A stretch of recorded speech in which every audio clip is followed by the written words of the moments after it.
Hi, everyone. Hi, this is Dr. Ramona Lazard. I thank you for joining me today. Today, we're going to talk about what veganism is.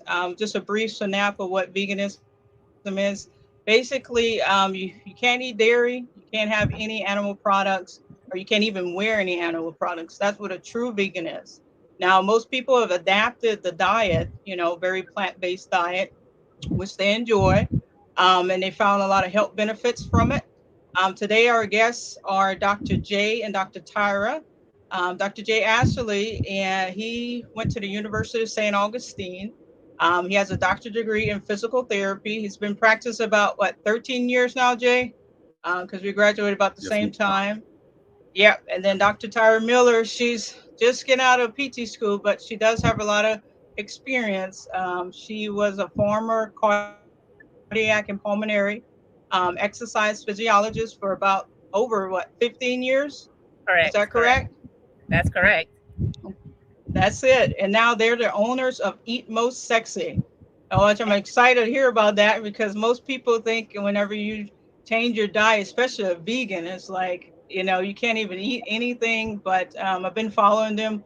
They cook, the food looks very delicious. It looks like people that are transitioning out from a regular diet would be able to eat this type of food. Okay. So, welcome to the show, guys. Can you just tell me a little bit more about yourself and tell me a little bit more about your business? Go for it. Well, again, my name is Tyra. I have a doctorate degree in physical therapy. Like Ramona said, um, I've also worked in the healthcare industry for over 15 years, probably close to 20 now, in cardiac and pulmonary rehab. I have a master's degree in health promotion.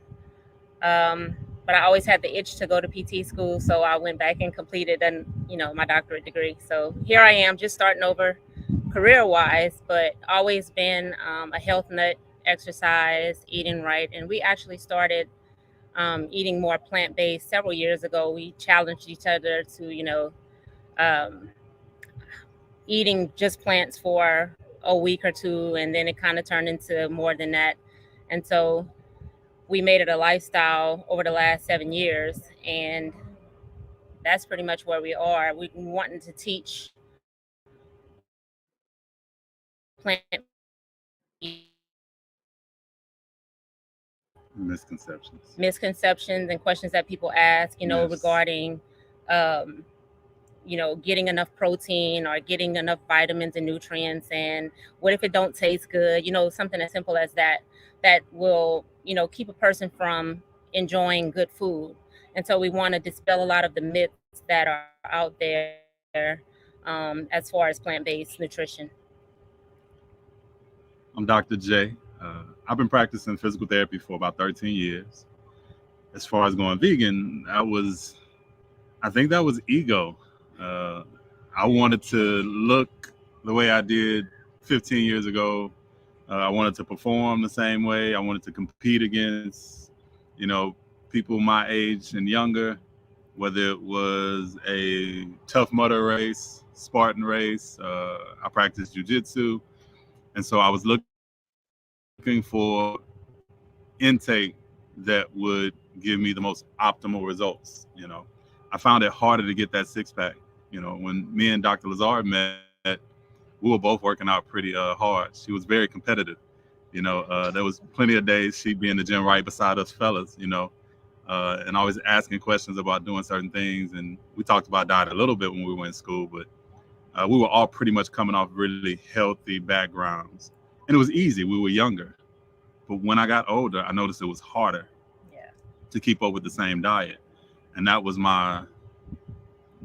my thought, was that it was the diet. And I was like, I'm running out of time. When you get a real job, you don't really have 2 hours to spend at the gym every other day. Right. Efficient, optimal fuel possible. And everything kept pointing me towards eating more plants. Every diet I thought of, it wanted me to eat less processed food, more plants, more water. And so when I really decided to do all plants, I noticed I didn't miss a beat. So that forced me to actually have to do some research Yeah. because I had the same questions. What about protein? The Neanderthal in me, the little bit I have, just kept wondering, I gotta eat meat. I gotta eat meat. And I was looking on the internet, that's powerlifting team from America before COVID. There was a young man who had transitioned to full veganism for about 3 years prior to competition, prior to qualifying. So he spent 3 years just eating plants. And here he was, a powerlifter. He finished top 10 in the Olympics, had the best of all the American powerlifters. And he was from Shreveport, my hometown. And then I read something from Arnold Schwarzenegger. He said if it jiggles, it's fat, and fat doesn't do any work. So loading up on protein and eating all this meat and having this extra layer of fluff just wasn't working for me. So I started making the transition. And I think around the same time I met her, I was working with her, and she was doing the same thing. So it gave me like a accomplice or accountability partner, or like a buddy that I could share tips with and even recipes. Right.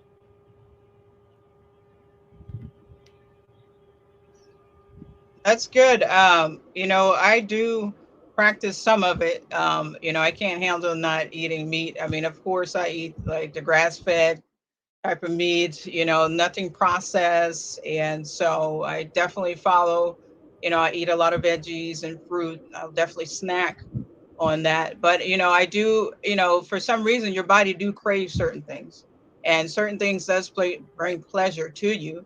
Now I'll crave like maybe some chocolate or, something like that, and I'll eat it and I'm satisfied. So you're saying that we can't eat certain food, like, because that contains milk, unless there's some chocolate that doesn't, you can use non-dairy, maybe use almond milk or something like that.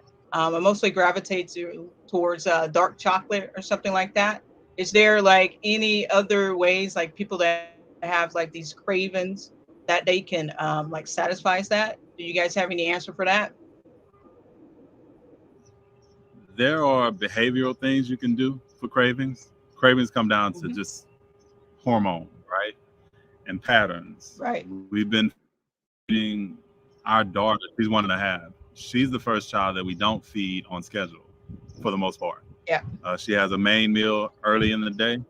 And then until she's hungry enough, until she slows down and says she needs more food, we don't force her to eat lunch. We don't force her to eat snacks. Right. We make sure that her breakfast and her early morning nutrient dense, Right. so that she's not missing anything. And we just don't force a schedule on her. There's some evenings where she flat out doesn't want to eat. I don't force her. With cravings, you have either a way of preventing them or reacting to them, Correct. right? So when we take something out of our diet, when we were starting the process, if we took out sugar, we replaced it with 5 other types of sugar. So all we had to do was figure out, how does this sugar or that sugar or sweetener, how does it cooperate with my bread or with my dessert or with my tea? And so once we realized that we were not missing out on, it got easier. The food market has come a long way too. So plant-based offerings and gluten-free noodles and things of that nature have really come a long way. Like the offerings, not only anywhere from Walmart to Whole Foods. Right. So when we decided to kick sugar, kick gluten, get rid of meat, the cheese market has come a long way. Learning how to make different types of chocolate. Yeah. Cheese was our worst, but No, because a lot of people like cheese, and they're like, I can't give up cheese. I really love cheese, and I really love cheese too. But I think it comes down to the psychological component. What is it that you're trying to do? I think that a lot of times we have to think about what's the why and what type of benefits we want to see from it. So when I thought about it, I was like, really and truthfully, my mind goes to all types of things, like, where's cheese from? I think about cows, and I think about the milk, and I think about the calves who drink the milk from the mama cows, and I'm like, it kind of disgusts me. That's me. So my why goes to, a lot of different directions. And when I come down to it, I'm like, do I really need this? And when you start looking at the ingredients and you start looking at what's offered in like cheeses and things like that, it's really that can be found in plants. You don't necessarily need to have cheese. So I'm like, well, I don't need it. I'll find something else to do. I'll go do some squats, or I'll go for a walk, or I'll find something else, a handful of nuts or something like that. And you just substitute it with something else. And that's a good substitute, because your cravings don't necessarily make you a bad person. Right. Like when we crave salty, sweet, fat, Mm-hmm. those are all natural things that we need to survive, right? We need healthy fat. Right. Mm-hmm. We need salt. We need glucose. All right. Our problem as humans is we have created these hyper palatable versions of these foods, and we've given ourselves that same thing over and over to increasing, amounts and quantities, to the point where we have no restraint. Right. We have no discipline. So when you're craving fat and a little bit of salt, that's it. So if she eats something like a Brazil nut or roasted salted Brazil nut, she just gave her brain exactly what it wanted or what it needed, not what it wanted. If she does that enough, she replaces that craving. Right. She just hasn't have enough discipline not to eat too many Brazil nuts, right? Because you could get fat eating handfuls and handfuls of roasted nuts too. Yeah. So right, and people want to know where that comes from. You think, yeah, it's biochemistry when you think about it. There's so many fruits that you've never tasted. Yeah. The idea that we ever needed to invent a popsicle or a sucker or Fruit Loops, it's ridiculous. There's nothing sweeter than a mango or a pineapple. We just had to have more because we're human and we make mistakes. And to speak to the chocolate craving, now I was a chocolate person too, like Reese's peanut butter cups, M&Ms, stuff like that. But there are other ways that you can get these things. I started making zucchini brownies. I use coconut sugar. I use dairy-free chocolate. Things like that. And every now and then I'll bake a pan, or I'll bake a pan for the Vegan Friday meal. And people, not milk chocolate, but it satisfies that sweet tooth, if you will. So there are things out there that you can even substitute in that regard to getting over, having something sweet. Because we don't ever, like, we're not doing this at all. We're not ever going to eat sweets again in our lives. We don't do that. I mean, we just find healthier versions of it. And I know the ingredients in my brownies versus, say, some brownies, store-bought brownies, and there's this big long list of ingredients. I'm like, whoa, what is that? Why do I need all of that for something to taste good? My version of it tastes good too, but I know the exact ingredients in it. Right. You have fewer ingredients in it. Yeah, which it makes it good. So I mean, that's some people can't cook, and they don't have time to cook. I mean, how do you answer that? So is that the reason why you started your business? To help people out, to cook for them, so that they can easily go and purchase a meal. Yeah, it's easier. I have an example. I have a cousin who wanted to do plant-based for 6 weeks, and she was like, I know I'm not going to stick to this. Can you help me out? And so I would prepare her weekly meals for her for 6 weeks. And once the 6 weeks were up, she was like, I think I can make this a part of my life, but she doesn't cook. She's like, what am I going to do without you? So, I mean, there are other options. It's just to be able to challenge yourself and motivate yourself. Like, I got on FaceTime with her and we went through the whole week of, her meals, and she cooked it herself. And she was like, I can't believe I did this. So there are options like that, and YouTube videos and Instagram videos. These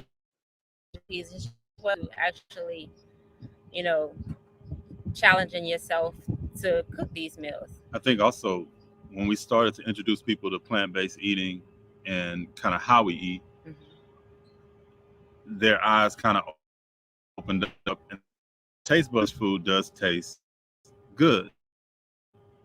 So then some of the other tricks that to suggest when people wanted to lose weight, they would call me or text me or inbox me, whether it be somebody who went to school with me a long time ago and they'd see that I was still in shape. So they would shoot me a text, hey, I need a workout plan. I would feel insulted because the idea that you think that I have something I can type you or text you that quickly and you still look like me, I feel like it's a little disrespectful because I do a lot of hard work. It's not just working out. It's when I eat, when I don't eat. And so usually I'll say something like, hey, don't eat anywhere that has a drive-through. Don't drink any sodas. Do 10 minutes of any kind of workout you want for 30 days and then call me back or text, and they fall off. But they missed the point I was making about not eating somewhere with a drive-through. If you don't eat somewhere that has a drive-through, you have to decrease the chances of finding something on the menu that's healthier. Those type of restaurants usually have better options. And so when we introduce people to plant-based eating, now when they go sit in a restaurant with their friends, family, they look at the menu totally different. There's plenty of options now. They just don't know that they're sexy. So if they used to go into Whole Foods, they would only get pizza because everything else just kind of looked like blah. They have 3 rows of hot food at Whole Foods. 2 of the rows are pretty much vegan. One's a whole salad bar. One's they would always skip over those. But now I think that we've introduced some of that food to those or that population. I think they're more amped to maybe order vegan food. Even now, if you go to, what's the food apps where you order food through your phone? DoorDash. Different restaurants. Uber Eats. There's a tab that says vegan, but nobody pushes it because they don't know that the food tastes good. Any Indian food that you've ever eaten, if you've ever gone to the restaurant, they got probably more vegan food than they have regular food. But nobody really thinks to turn to that part of the menu. So we thought that doing that for a little while, introducing people to the same foods that we eat, showing them that here in South Louisiana, we can make gumbo, jambalaya, pasta, crab cakes, burgers, you name it, and serving it to them and letting them see that it really did taste good. We thought it would be a good eye-opener and hopefully help them with the transition to eating more plants. I think that's a good idea because, you can't find that anywhere. I mean, I travel a lot, so it's so easily in different larger cities to find like the option for vegan. And it's like, we do have vegan cheese. We have, option like a bean burger if you wanted something like that. So for here in Louisiana, that's going to be a hard transition for them, to be able to adapt to that lifestyle and then just that eating habit because they're used to fried chicken, especially in the Black community, soul food. So that is good that you guys are doing that. Can you tell us a little bit more about the benefits of being a vegan, like health wise? And they help to reduce like chronic pain that people are suffering from? Well, how long you got? I mean, got a lot. Yeah. So I have 3 whys. Yep. And I usually try to get people to find their why first. Right. Because if I substitute a good meal for you on Friday, I made you happy for Friday, more food on Monday, Tuesday, Wednesday. I just added more good food to your list of good tasting food, right?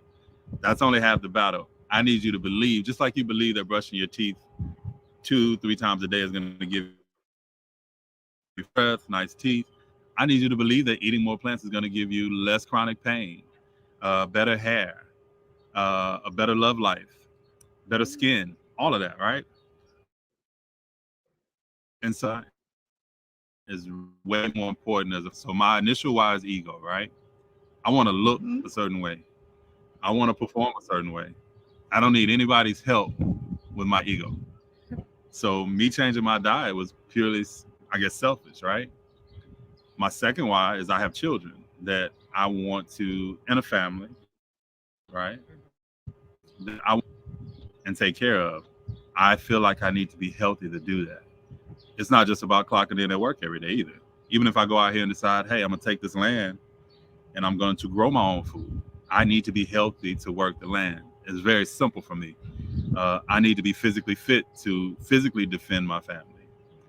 My third why is, I guess it's kind of ego.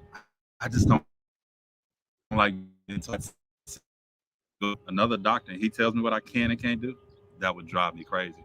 So those are my three whys. That gives me the discipline to overcome the kind of chronic behavioral choices that we make, the addiction to food that we all have, right?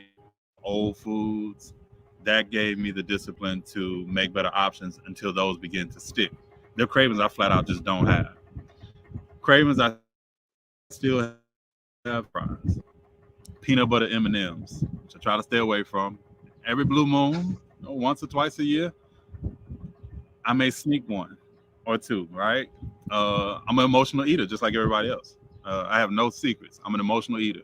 So I surround myself with good food so that if I do get emotional, I have good options, right? Behaviorally, I love the movies. So I bring my own snacks so I don't have to make that decision. Yeah. So I think if you find your why, whether that's being around to see your kids graduate from college, seeing grandchildren, if you're older, if it's saving money on healthcare, if it's not succumbing to some chronic debilitating illness, those are all real reasons that I think help us when we try to push somebody away from addiction.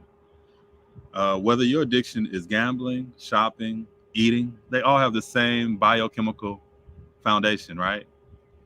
The chemical response that you get, the feel good that you get from doing these things is all the same. So it's a better solution to getting that dopamine response. So the benefits, I think we've all known those benefits for years, right? For ages, we've known about fasting. We may have moved away from it, whether it's in your Bible or whether we look at ancient Roman civilization where these gladiators were primarily vegan. They were fed vegan diets. If we look at the ancient Nile Valley civilization and we look at the mummies and test their hair, they were 95% plant-based.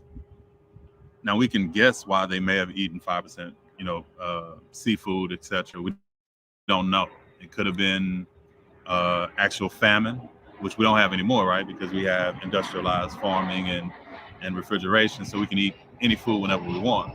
So whether it was famine or maybe in a time of war, these people who were right next to the plentiful ocean and food literally swimming up to their doorstep still chose, because I know people say, well, I'm pescatarian, and feel like that's veganism. These people had plenty of access to these foods and they still chose to be primarily plant-based. And so the benefits that we know are that plants push you towards being more alkaline than acidic. Are you ever going to be alkaline? No. We'll get that part out of that myth out of the room. I'm not saying you're ever going to test your blood work and be alkaline. We're saying that when we look at processed sugars, meat, doesn't matter the color of the meat, any meat that contains animal fat or cholesterol. When we look at meat that's cooked in high temperatures, we look at an increase in carcinogens. When we look at gluten, starch, and processed carbs, these people all have blood work and all have tests that reveal higher levels of acidity. Right. They also complain of higher levels of chronic pain. Correct. Some of that can be anecdotal, right? If someone is and the reason I like to say plant-based even more than vegan is because Oreos are vegan. But if I'm plant-based, then I'm not eating Oreos. I'm cucumbers. I'm eating tomatoes. I'm eating salads. I'm eating avocados, right? So then maybe, just maybe, right, my weight is a little bit more under control. Right. So even the physical cause of chronic pain tends to be better. As a healthcare practitioner over the last 13 years, I'll be honest with you, 10% of my patients are lean. Less than 5% are plant-based. I'm in Louisiana. Less than 3% are plant-based, like 100% plant-based. Yeah. When I worked in the hospital setting, 90% of my patients were overweight. No matter whose scale you used or whose measurement system you used, So even the physical component or the physical aspect of being overweight, what it does for your joints, the damage it does to your joints, the damage and the resulting chronic pain, there's a really high likelihood that that could be less if we ate more plants, right?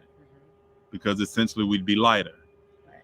If we look at it from a biochemical standpoint, then our system would be less inflammatory. All the anti-inflammatory diets that are floating around all tend to push you towards less processed food, more plants, and more water. Correct. So it's simple. I know people become like food chemists whenever I ask them to try being vegan, but if we played that game and we started pulling out research, we'd see that even things like C-reactive protein measurements are far less in people that eat more plants. That's one of the major markers for inflammatory systems. Correct. But when we talk about chronic pain, there could be plenty of sources. This could be pre-diabetic pain. We could talk about chronic pain that comes from any debilitating disease that attacks your nervous system. We could talk about chronic pain from overweight. We could talk about rheumatoid arthritis as a source of chronic pain. But all these seem to have the same characteristics. Right. They're featured and highly featured in those that eat meat, dairy, Sugar. carbs, especially processed sugar, and gluten. So why not give it a try? I know it's scary, but it's worth the shot. I figure I ate the way I ate for about 30 years. If I can do another 30 years like this, when I'm 70, I'll take an account. I'll do more blood work. I'll go do my run. I'll do my lifting. I'll see if I'm still doing jiu-jitsu. We'll see how sex life is.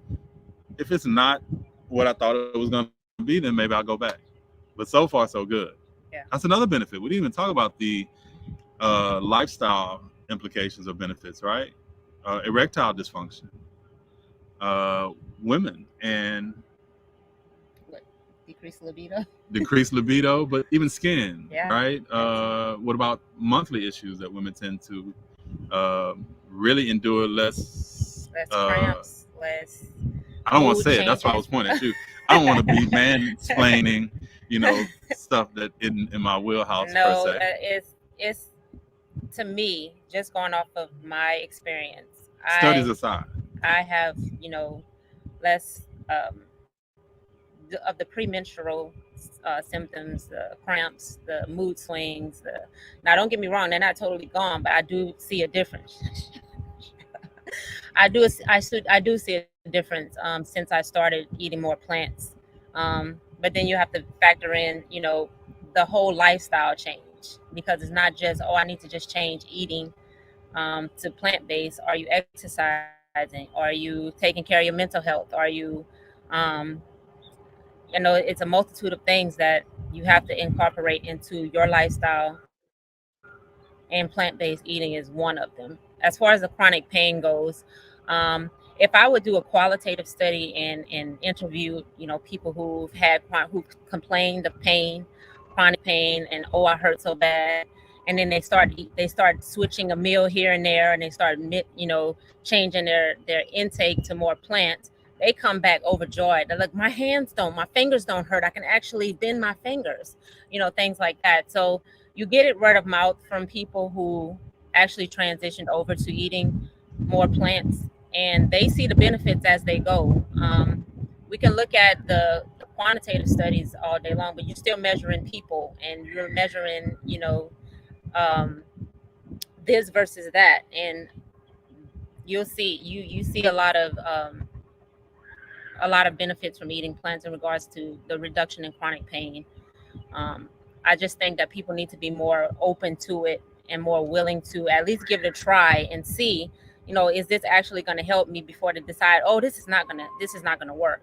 I just take my medicine every morning, but they find even then the medicines are not helping. A lot of times they stop working, in their own words.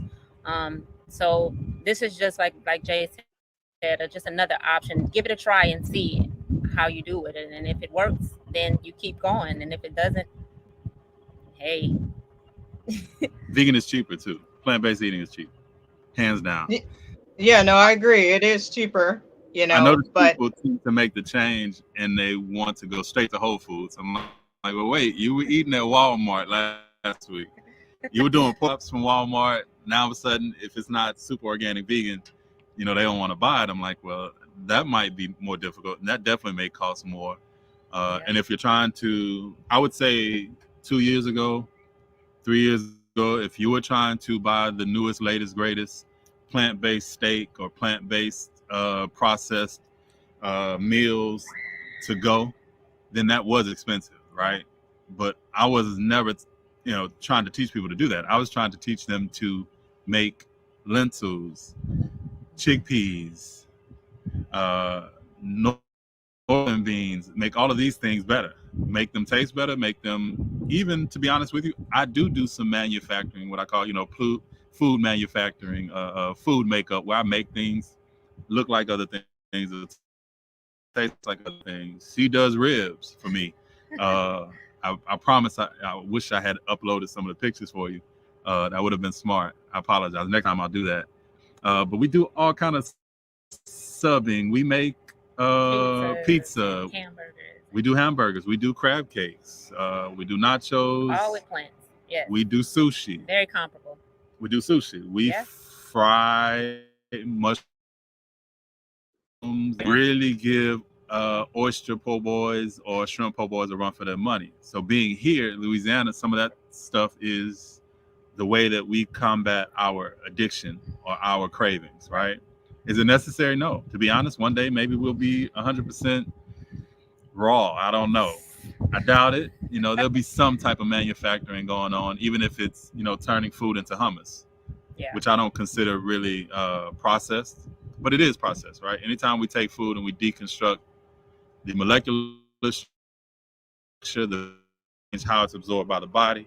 And so we want to be careful and responsible when we do that. So when we're teaching people, we're not just teaching them how to go and find the next greatest processed carb or the next processed tofu, which we don't do soy, or anything like that. We're trying to teach them how to enjoy more actual plants and vegetables and mix them in with the food that they like. Yeah. Or the foods that they grew up loving. That's good. Well, it sounds like people do need like a coach or somebody to hold their hands to prepare these meals, know what to cook, know how to cook it. Because if not, they'd be lost. They'd be going eating like nothing but carbs, cookies, saying they're vegan, eat some chips, might snack on something every now and then. But yeah, to have like a well-balanced meal, it sounds like it could be a struggle. Yeah, if you don't have anybody in your corner. I think having a coach, someone you can talk to directly, especially starting out, it's probably a good idea. But to be honest, I don't give people passes because there's way too many Instagram vegan pages, plant-based pages, alkaline eating pages. There are way recipes, etc. And we actually know that the food pyramid that was sold to us as kids was wrong.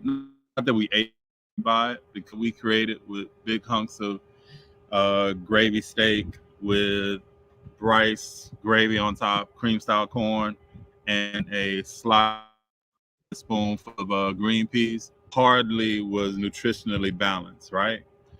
We just kind of believed that they wouldn't let McDonald's give us a bag that wasn't nutritionally balanced. We didn't believe that going into a restaurant like Chili's that gets a plate that didn't have all the nutrients you need. I'm not sure where we got our idea of what's balanced and what's not balanced is from, but we've never been balanced. So I don't give people a pass when my clients come to me or my patients come to me and say, I'm trying to make a change. Well, where am I going to get my protein? I ask them, where were you getting your protein before? I said, well, where were you getting your nutrients? Well, I eat, lean. I eat, chicken breast. I said, what's in chicken breast? Which vitamins are in chicken? What vitamins are in red meat or steak? I said, what vitamins are in crawfish? Most people don't know. They have the slightest clue. So if I held a plate with the protein that I eat, and I may have lost, to make sure. You still there? I'm here. Oh, goodness. Want to yes, keep you're talking. No, you're good. You were talking about like the chicken and Okay, good. everything, how the people can't find, the vitamins out of the meat, but you definitely can Yeah, find some protein depending on where you get it from. I So, give them $1,000 if they can. I give them $1,000. yeah. I'll give them $1,000 if they can tell me three vitamins that are in steak. They can't. They don't know. If I ask them, name me 5 vegetables that have protein in them, they don't know. I think the misconception, I had the same misconception. I would look at a chicken drumstick and I would say, look, that drumstick is going to give me this, right? It looks like a muscle. And I'm like, well, if it's the animal's muscle and I eat it, it's going to give me muscle, right? But that's not what the body does. The body takes any protein we eat that we've already deconstructed, either by barbecuing, grilling, or boiling, right? It takes those amino acids and it reformulates those into whatever type of protein we need, Right. whether it's eyes, hair, I don't have any, teeth, skin. It doesn't necessarily mean you're going to get muscles because you ate muscle. That's not how the body works. And so when that actually lowered how much meat I was eating. It stopped me from taking the extra protein shakes because Arnold Schwarzenegger said if it jiggles, it's fat, and fat doesn't do any work. I was that chisel. So I realized right there I was taking in too much. And so when it came to plant, and I realized that mushrooms have protein, quinoa has protein, bell peppers have protein. Any plant you're looking at that's able to grow out of the ground and resist wind and nature, don't you think it has some protein? Don't you think it's strong? And so when I realized that, it opened my eyes. I'm like, wow, if I just ate enough plants, which also give me a ton of a ton of vitamins, a ton of water, and I get to still be slim and trim. That seemed like a no-brainer. All I had to do was learn how to eat them. And since I was already a bit of a cook, you remember I cooked all the time in school. Since I was already a cook, Oh yeah, we used to have I the, just the got to learn barbecue to work with parties. these Yeah. things. And Uh-huh. oh yeah. The barbecue party. So that made it easier for me. I just took different things and substituted them and started getting really good at them and adding flavors. So that made it really easy. A wellness coach, I think, is a good start. But again, I don't give people a pass because there's too many Instagram pages. There's Eat Most Sexy. You can find us. There's, if you just typed in plant-based eating or vegan, you're gonna get so many sexy pages full of all that. I don't think being worried about exactly what your vitamin intake is where you should start, especially if you hadn't been counting macros yesterday. If you were, do a little work. Go look up mango. Go look up avocado and come back and tell me how much protein is in an avocado. Most people don't know. How much vitamin C is in an avocado? If I ate a mango and if I ate a mango and an avocado, like my day is already off to an amazing start. I throw in a light salad after that, and you don't realize just how healthy my day has already been. But most people say, well, where's your protein? Mm-hmm. I just told you where it was. I ate kale. I had nuts in my salad. I had chickpeas in the salad. I had bell peppers and mushrooms in the salad. And I also had a mango and an avocado. I'm good for the day. Yep. I don't need any more help when it comes to protein. Or getting your nutrients. Yeah. Everybody goes to protein. I also got really good carbs from the mango. Mm-hmm. I got healthy fats from the nuts, the avocado. Everything I need has been supplied. Not to mention vitamin C and all the other vitamins that are going to keep my immune system healthy. Yeah. I also want to throw in one caveat. I remember when I was first thinking about going plant-based, somebody, I forget who it was, but they talked about the animals, like the bulls and the elephants and, these big old, the rhinoceroses. And they were like, these animals are big and strong and they do not eat meat. These are all omnivores. Like, they don't eat meat. They just eat plants all day. And here they are full of protein. They're strong. And they were like, they don't eat meat. So we don't eat meat. We overlook that because it's convenient to overlook that. Yeah. We overlook that as if we're part wolf. I'm like, well, we're not. If your statement is, well, I'm not really built like the elephant or the ape or the gorilla, I'm like, well, go eat your meat like the wolf does. So you're like stuck in between because it's a convenient excuse to have. But there's nothing stronger than a gorilla or an elephant. Yet we don't eat that way. Um, and there are plenty of other animals who have survived eating when, Yeah. dogs can be on a plant-based diet. To be honest with you, a lot of things that are missing are fictitious, but there is one that people tend to immediately ask me about, and that's B12. I'm like, I don't know. How was your B12 before? Have you ever had blood work on B12? Right. I know plenty of people before being plant-based or vegan was even popular. We've been worried about B12 deficiencies in our population for hundreds of years, Yeah. right? Before this thing got popular, but making us the escape or the scapegoat for B12 deficiencies, I think it's a little bit unfair. But I think it's a very important topic, and I think it is something that people should be aware of. I think people should actually get tested before they get worried and start taking extra B12. I think if we get back to going to farmers markets, growing our own food, just a little bit. If you have grass on one side of your house, then you have room to plant something. If you have rose bushes in the front yard, you have room to plant something. From these plants that have been hyper clean, haven't been bleached, haven't been GMO, you get your B12. B12 can be stored in the body. So if you're taking a small B12 supplement every few months or every few weeks, that would give you more than enough B12 to survive a vegan diet and not have to worry about some of the symptoms or some of the side effects of B12 deficiency, which again, most people don't know. Some of those symptoms mimic some of the symptoms people already have from diabetes,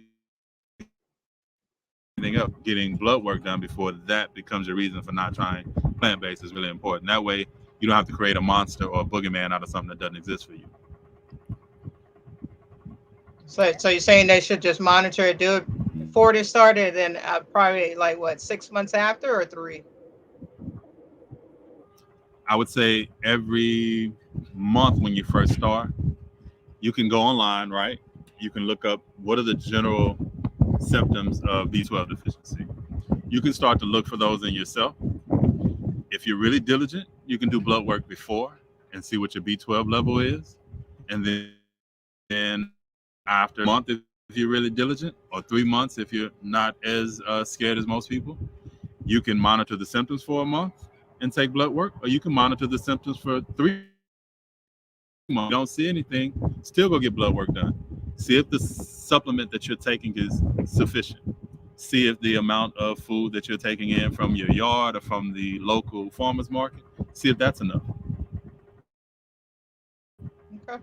All right, guys. Well, how can they find you on social media and order food from you guys? So that is a question because you guys are sound like, the food is good. You're making this vegan sound so sexy. Making people want to become a vegan. So tell us a little bit more how we can order food and find you on social media.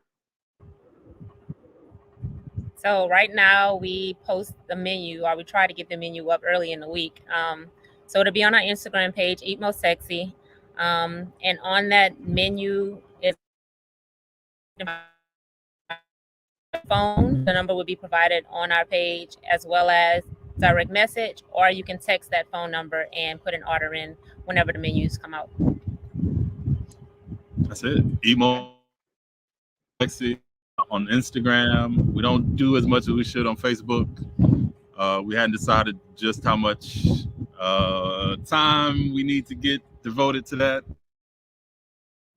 We just get help. We're kind of shifting our focus, getting the book done. Yeah.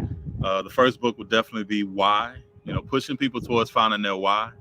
I can entertain you with sexy recipes, and we can get somebody to come in and take pictures of all this cool food. It's gonna look like all the other cool food that you see on social media all day. I don't think that's the thing that we need to convince people that eating more plant-based is definitely in their future and definitely can help them meet some of their goals. And so we want to help people find a why in that first book. And so we've charged ourselves with getting that here first. Dr. Lazard broke the news that we will have the rough draft and at least the e-guide, right? done in 30 days, the actual Yeah, book manuscript will be turned in to someone that can help us bring it to life and put it in your hand this year before my this birthday year. this Okay. summer.